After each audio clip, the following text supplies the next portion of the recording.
So hello everyone, कैसे हैं आप सब। बैंक निफ्टी और निफ्टी में कैसे काम करेंगे एक बार वो देख लेते हैं। कल का आई होप आप लोगों ने लेवल्स वगैरह देखा होगा, तो उस पर कुछ आप लोगों ने ट्रेड वगैरह किया होगा। सबसे पहले बैंक निफ्टी का चार्ट पे लगाते हैं, और बैंक निफ्टी के चार्ट में आज 5 मिनट का चार्ट हमारे लिए इनफ है। 5 मिनट के चार्ट में क्या दिख रहा है, देखिए जी। साइकोलॉजिकल नंबर 53,500 काफ़ी दूर है। 53,195 का एक रजिस्टेंस आपको यहाँ पे दिख रहा है। अब नीचे की तरफ दो सपोर्ट हमने बना रखे हैं, ठीक है। अब काम कैसे करना है, सबसे पहले चार्ट को समझते हैं। मार्केट में काम कौन कर रहा है जी, मार्केट में सेलर्स काम कर रहे हैं। क्या इन सेलर्स को हम टारगेट कर सकते हैं? नहीं, जवाब है नहीं। तो जब हम टारगेट नहीं करते तो हमारा प्लान क्या होना चाहिए, सेलिंग साइड। तो क्या बाइंग साइड में काम नहीं कर सकते? कर सकते हैं। बाइंग साइड में कब काम करेंगे, या तो देखो सेलिंग कब करना है। एक बात ध्यान रखना, मार्केट यहाँ पे कहीं पे फ्लैट ओपन होके या हल्का फुल्का इसी 678 के ऊपर है, और ये जो डेल है ना, इसी के अंदर बना के कोई ग्रीन कैंडल बनाता है, उसके बाद प्राइस ऐसे करके ब्रेकडाउन वगैरह यानी कि लो नीचे करने के लिए आता है, या ब्रेकडाउन वगैरह लोग यहाँ पे लोगों का ब्रेकडाउन वगैरह होता है, तो मार्केट के रिवर्सल के चांसेस हैं। मार्केट कब तक ये वाले सिचुएशन में काम नहीं करेगा, देखो। ये जो सेलर आपको दिख रहे हैं ना, 53,000 का जो साइकोलॉजिकल नंबर है, ये वाला, या तो मार्केट ओपन होते ही यहाँ पे कहीं यहाँ पे एक बड़ी सी कैंडल बना दे। वो बड़ी सी कैंडल या तो 53,000 के ऊपर निकल जाए तो भी चलेगा, बड़ी सी कैंडल। और 53,000 के ऊपर निकलना, क्योंकि देखिए ये जब तक सेलर अपनी पोजीशंस को एग्जिट नहीं करेंगे, जब तक मार्केट 53,000 के ऊपर कम से कम नहीं जाएगा। मैं इन सेलर्स की बात नहीं कर रहा हूँ, मैं इन सेलर्स की बात कर रहा हूँ जो इस रेंज के अंदर, या फिर जो 53,000 का जो यहाँ पे डबल टॉप को देखकर मार्केट में इसके नीचे यहाँ पे बैठे होंगे, उन्होंने भी एसएल अपने 53,000 के ऊपर लगा रखे होंगे। तो या तो मार्केट ओपनिंग में ही कुछ ऐसा मोमेंटम कर दे कि आसपास के जितने सेलर्स हैं पहले मार्केट उनको भगा दे, क्योंकि रैंडम लोगों को तो मार्केट भगाएगा। उसके बाद मार्केट में सेलिंग करने में आएगा मजा। हम क्या कर सकते हैं, मार्केट के डायरेक्शन में, मार्केट के ट्रेंड के साथ काम करेंगे, ठीक है। एक तो कंडीशन बता दी कि हल्के गैप अप फ्लैट में, या फिर अगर मार्केट गैप अप वगैरह भी खुलता है तो एक बार मार्केट को ऊपर का मोमेंटम करने दो। हमारे पास ये रेजिस्टेंस एरिया है, अगर मोमेंटम ऊपर करेगा तो ये सेलर्स निकल जाएंगे। उसके बाद हम लोग क्या कर सकते हैं, यहाँ पे बाइंग साइड में, सॉरी सेलिंग साइड में हम लोग ट्रेड कर सकते हैं। तो मेरा तो प्लान यहाँ पे ये रहने वाला है।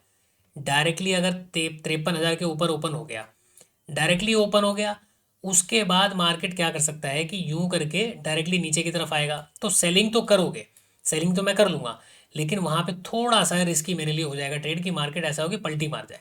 तो वहां पे मैं सेलिंग करूंगा, फिर वहां पे कैंडल्स वगैरह देख के करूंगा, क्योंकि अगर डायरेक्टली 53,000 के ऊपर ओपन होता है इसी लेवल के पास, तब तो फिर क्या होगा, मार्केट ऐसे आता है ना कभी कभी, तो थोड़ा बहुत ही मार्केट नीचे आता है, ये सेलर निकलते नहीं है क्योंकि यहीं पे ओपन होता है। उसके बाद मार्केट क्या करता है, ऐसे करके निकल जाता है। तो उसमें क्या होता है, ऊपर के जो एसएल है मार्केट वो खाने के लिए चला जाता है। ध्यान से सुनना मेरी बातें, नीचे के चार्ट में स्टॉप लॉस अवेलेबल नहीं है, ठीक है। क्यों नहीं है, क्योंकि मार्केट में काफ़ी अच्छे मोमेंटम के बाद मार्केट टोटल मूव का लगभग 0.61% के ऊपर निकल चुका है। यहाँ से अगर आप ये काउंटर करोगे, अरे लग जा भाई, यहाँ से लेके मैं मार्क के तो देखो ये 0.61 लेवल का जो है ना, मार्केट ने उसको भी ब्रेक डाउन किया हुआ है। तो ऐसी कंडीशन में इतने अच्छे प्रॉफिट के बाद यहाँ पे मार्केट क्या कर सकते हैं, वो लोग निकल सकते हैं। तो मार्केट में डाउन साइड एसएल अवेलेबल नहीं है, 2 दिन से मार्केट कंटिन्यू सेलिंग में है। तो एक हो सकता है कि बाइंग साइड का कोई ट्रेड मिल जाए। तो बाइंग साइड का ट्रेड जब करो ना, तो सिर्फ इतना सोच के करना कि आपको नियर बाई जितने एसएल यहाँ पे पड़े हैं केवल उनको टारगेट करने के लिए जाना है। तो मार्केट जब टारगेट करने के लिए जाएगा, सपोज यहीं पे खुल गया, ऐसे मार्केट टारगेट करने के लिए जा रहा है, तो हम केवल यहीं के आसपास का टारगेट अपना बनाएंगे, या 53,000 का एग्जैक्ट नंबर हम बनाएंगे, क्योंकि 53,000 पे हो सकता है मार्केट ऊपर चला जाए, टाइम स्पेंड करने लगे, वापस नीचे आ जाए। तो अगर आप नीचे से यहाँ से कहीं पे बैठ के कोई कॉल साइड का ट्रेड मिल जाता है, तो मैं यहाँ पे कॉल साइड का ट्रेड भी करूँगा, ताकि जब मार्केट इसको टारगेट करने जाए उसमें हम अपना काम करके निकल चुके होंगे। फिर मार्केट में जैसे ही 53,000 के ऊपर काम कौन करेगा, बायर काम करेंगे। तो जब बायर काम करेंगे तो फिर हम क्या कर सकते हैं, डाउन साइड में एक ट्रेड वगैरह हम ले सकते हैं, ठीक है। तो ये चीज़ों का ध्यान रखो। अच्छा, डायरेक्टली अगर गैप डाउन वगैरह खुल जाता है, तो डायरेक्टली गैप डाउन वगैरह खुलता है, तो ऐसी कंडीशन में नीचे राउंड नंबर आपको दिखेगा, तो मार्केट हो सकता है कि ऐसे जाए।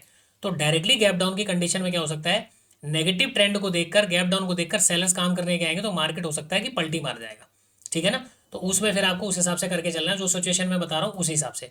निफ्टी के चार्ट में क्या हो रहा है, निफ्टी के चार्ट में भी अच्छा खासा सेलिंग हुआ है, काफ़ी अच्छा मोमेंटम मिला हुआ है।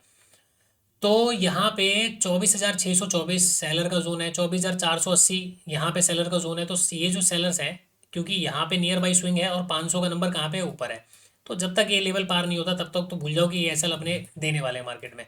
अब रहेंगे कौन, ये नियर बाई, ये नियर बाई जितने भी एसएल पड़े हैं ये, तो सेम जैसा बैंक निफ्टी के अंदर हो सकता है, वहाँ पे भी एक मोमेंटम होने के बाद सेलिंग साइड का प्लान रहेगा। गैप डाउन के केस में मेरा डायरेक्टली कोई सेलिंग का प्लान अभी नहीं है, जब तक मार्केट थोड़ा बहुत मोमेंटम नहीं करता।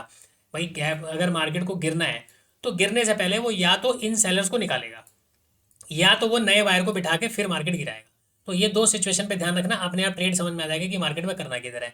ठीक है, ये दो हमारे पास रेजिस्टेंस है, नीचे की तरफ ये दो सपोर्ट है। अब देखो मार्केट कहाँ तक कैसे क्या कम करता है। तो फिलहाल के लिए अभी इतना ही, मिलते हैं किसी नेक्स्ट वीडियो के अंदर।